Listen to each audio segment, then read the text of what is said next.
ఓం నమో వెంకటేశాయ. శ్రీ మహాగణాధిపతయే నమః. శ్రీరామకృష్ణ గురవే నమః.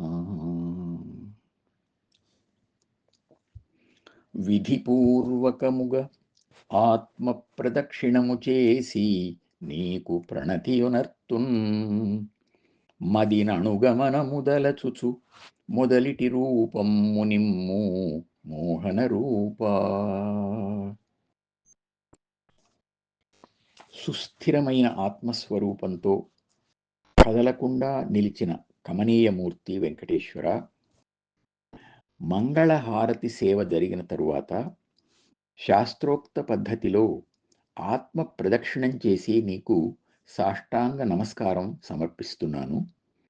మొదట నేను ఏ అణువుగానో పరమాణువుగానో ఉండి అందులోని అతి సూక్ష్మమైన శక్తుల రూపంలో నాలో నేనే తిరుగుతూ నా జీవితం ప్రారంభించాను. ఏ బంధము లేని ఆ స్వేచ్ఛా స్వభావాన్ని స్మరిస్తూ ఈ ఆత్మ ప్రదక్షిణం చేస్తున్నాను. నాకు నిర్మలమైన ఆ ఆది శక్తి స్వభావాన్ని అనుగ్రహించు స్వామి అని ప్రార్థిస్తున్నాం.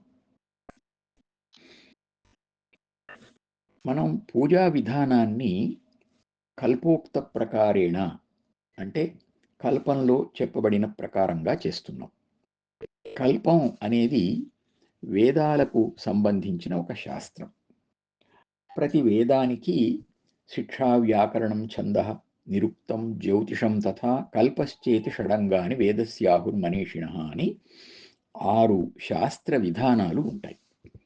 కల్పశాస్త్రంలో యజ్ఞయాగాదులు, పూజలు, వ్రతాలు మొదలైన వాటిని చేయవలసిన పద్ధతులు ఉంటాయి. శ్రౌత సూత్రాలు, గృహ్య సూత్రాలు, పురాణాలు మొదలైనవి ఈ కోవలోకి వస్తాయి. స్కాంద పురాణే, రేవాఖండే ఇత్యాదిగా వింటూ ఉంటాం. కనుక ఇదంతా శాస్త్రోక్త పద్ధతి. దీని ప్రకారమే మనం ఈ పనులన్నీ చేస్తున్నాం. ఆత్మ ప్రదక్షిణం కూడా అందులో భాగమే. పూజా కార్యక్రమం అంతా మనస్సును భగవంతుని మీద నిలపడానికి చేసే ప్రయత్నమే కదా. ఆత్మ ప్రదక్షిణం కూడా అటువంటిది. శరీరం కదలకుండా ఉన్నప్పుడు మనస్సు ఎక్కడెక్కడో తిరుగుతుంటుంది. దీనికి బదులుగా శరీరాన్ని తిప్పితే మనస్సు కదలకుండా నిలుస్తుంది. మనస్సును ఎక్కడ నిలపాలి అంటే మన ఎదురుగా మనం పూజించిన స్వామి మీద. ప్రదక్షిణం చేసే ముందు కన్నులారా స్వామిని చక్కగా చూచి అప్పుడు కళ్ళు మూసుకొని ప్రదక్షిణం చేస్తే భ్రూమధ్యంలో కానీ హృదయస్థానంలో కానీ స్వామి రూపం ఉన్నది ఉన్నట్లు అదే ప్రకాశంతో చాలాసేపు కనబడుతుంది. అక్కడ మన మనస్సు నిలిచింది అని గుర్తించవచ్చు. దీనికి అణుశాస్త్ర ప్రమాణం కూడా ఉంది.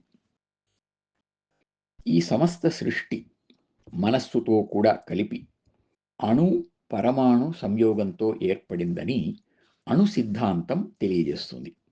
ఈ సిద్ధాంతకర్త కణాద మహర్షి, క్రీస్తు పూర్వం 6వ శతాబ్ది వాడు. ఆ తరువాతనే ఎంతోమంది భారతీయ పాశ్చాత్య శాస్త్రవేత్తలు దీన్ని కొనసాగించినట్లు చరిత్ర చెబుతోంది. ఆధునిక అణు సిద్ధాంతంలో ఒక యాటంలో, పరమాణువులో ఎలక్ట్రాన్స్, న్యూట్రాన్స్, ప్రోటాన్స్ అని 3 శక్తులు ఉంటాయట.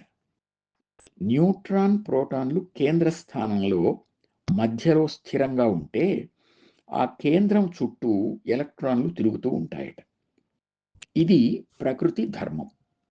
మనం ఆ ప్రకృతి ధర్మాన్ని జ్ఞాపకం చేసుకొని ఎలక్ట్రాన్ లాగా మన శరీరాన్ని తిప్పితే మనస్సు మధ్యలో ఉన్న నిశ్చల స్థితిలోకి వెళ్తుంది.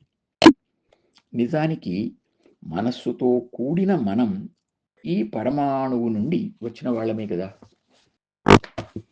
ఆత్మ ప్రదక్షిణానికి ఇంత శాస్త్రీయత కనిపిస్తుంది. ఈ అవగాహనతో చూస్తే పరమాణువుకు ఏ బంధము లేదు. కనుక మనకు కూడా ఆ మౌలికమైన బంధరహిత స్థితిని, ఆ నిర్మలమైన ఆనంద స్థితిని ప్రసాదించమని స్వామిని ప్రార్థిస్తున్నాం.